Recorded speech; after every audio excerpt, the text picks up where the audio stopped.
Ces 4 épisodes ont été réalisés dans une démarche d'éducation populaire et sont issus d'ateliers de médiation. Une idée originale de Ludicast. Salut! Moi c'est Camille, j'ai 11 ans et pendant les vacances, je suis allée au centre aéré et on a été visiter un viaduc. On a appris et imaginé plein de choses avec mes copines et mes copains. Mais attends, on te raconte les histoires du viaduc des Rochers Noirs. Attends, on te raconte. La prophétie. Cet épisode a été imaginé par Wilona et Louane, interprété par Chloé, Damien, Alex, Isaac et Simon. Tu sais, on nous a dit qu'à chaque pont qu'on construit par les humains, une créature magique apparaît pour protéger les animaux qui vivent autour et les plantes aux alentours. Et au viaduc des Rochers Noirs, c'est Fauna, une faunesse. Une faunesse moitié biche, moitié humaine, aux cheveux roux comme les feuilles d'automne, aux yeux verts comme la mousse, avec des petites cornes tordues comme du lierre et des sabots qui font pousser des fleurs sur son passage. Et on dit même qu'avec sa douce voix, elle a conquis toute la forêt. Ça suffit maintenant. Toujours les humains pour parler à la place des animaux et des créatures magiques. Vous oubliez toujours les vrais sujets. La nature, la pollution et toutes les bêtises qu'on subit depuis des siècles. Cette fois, c'est moi qui raconte. Je suis Fauna, amie des loutres, protectrice des chamois, grande médiatrice du viaduc des Rochers Noirs et accessoirement celle qui a mis fin à la grande inquisition des chauves-souris. Oh, et d'ailleurs, en parlant de chauves-souris, voici Pipe, c'est mon assistante. Elle parle peu, mais elle tombe toujours à pic. Un viaduc, c'est comme un pont, sauf que c'est un viaduc. Oh, tu as raison, Pipe. Revenons à notre histoire. Un viaduc construit pour faire traverser différents moyens de transport d'un côté à l'autre de la vallée. Tout d'abord, il y a eu Charbonnard avec ses rails, un monstre de fer et de fumée qui grondait et sifflait. Les loutres râlaient parce que ça faisait fuir les poissons. Les chamois râlaient parce que ça faisait trembler la terre. Et moi, je râlais parce que tout le monde râlait. Puis, ensuite, Charbonnard a moins fumé et il s'est arrêté. Mais les grondeuses ont pris sa place. Bien plus petites, plus sournoises, 2 fois plus bêtes et 3 fois plus bruyantes. 2 nuisances pour un seul ennemi. Vous, les humains. Mais un jour, on ne vous a plus entendu. Et là, les chamois et les loutres se sont souvenus qu'ils étaient en guerre depuis des siècles. Votre présence n'avait malheureusement apporté qu'une courte trêve. On est des loutres et pas des chamois. Nous les châtaignes, on les mange sucrés. On est des chamois, pas des loutres. Nous les châtaignes, on les mange salés. Sucrés, salés, sucrés, salés. Et tout ça dure depuis très longtemps. Très longtemps. Pour une bête histoire de châtaigne. C'est complètement idiot. Il suffirait de se dire que c'est juste une question de goût. Pour ça, il faudrait que les chamois et les loutres m'écoutent. C'est une loutre, sauf que c'est un poisson, mais c'est une loutre. Oui, c'est ça. Et les loutres, elles sont aussi têtues que des cailloux mouillés qui veulent sécher sous une énorme averse. Tu me diras, les chamois sont pas beaucoup mieux, hein, ils foncent toujours tête baissée, corne en avant. Bref. Pendant ce temps-là, tout près d'ici, il y avait 2 enfants.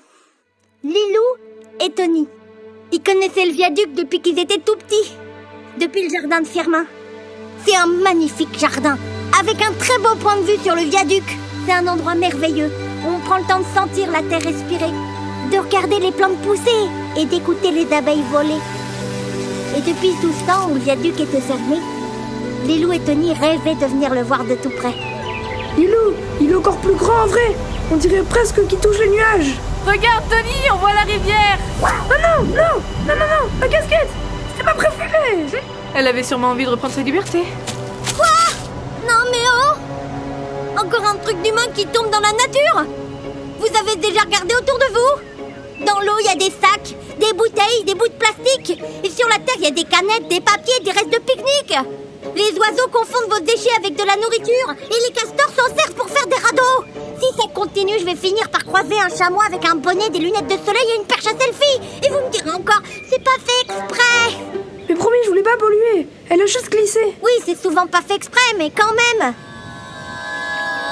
La Sainte Casquette.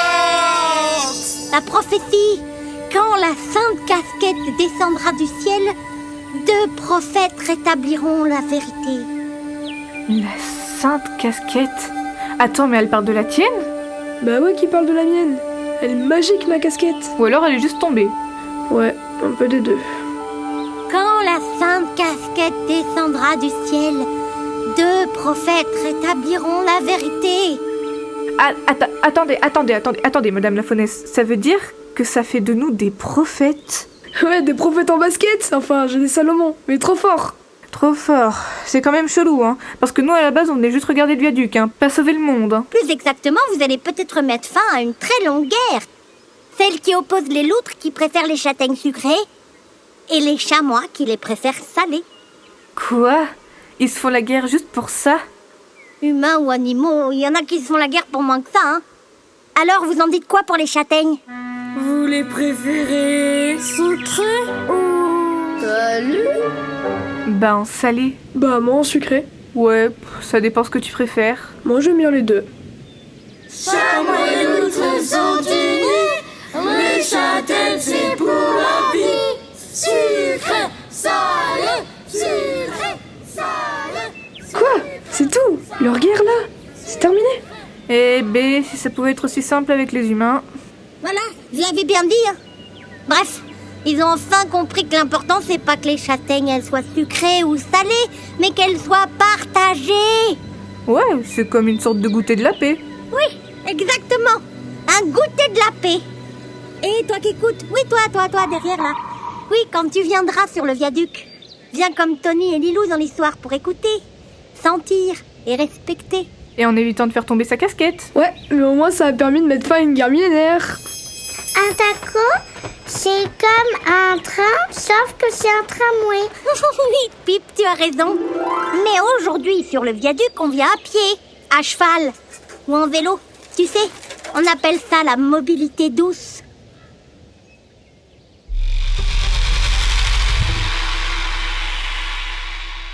Merci d'avoir écouté cet épisode du podcast Attends, on te raconte les histoires du viaduc des Rochers Noirs. Ce projet a été réalisé et porté par l'association Inisound. Il a été financé par la DRAC Nouvelle-Aquitaine dans le cadre de l'appel à projet C'est mon patrimoine, un dispositif du ministère de la Culture. Il n'aurait jamais pu exister sans le concours de Pays d'art et d'histoire, Haute-Terre corrézienne et Ventadour. Corrèze, le département. Haute-Corrèze Communauté.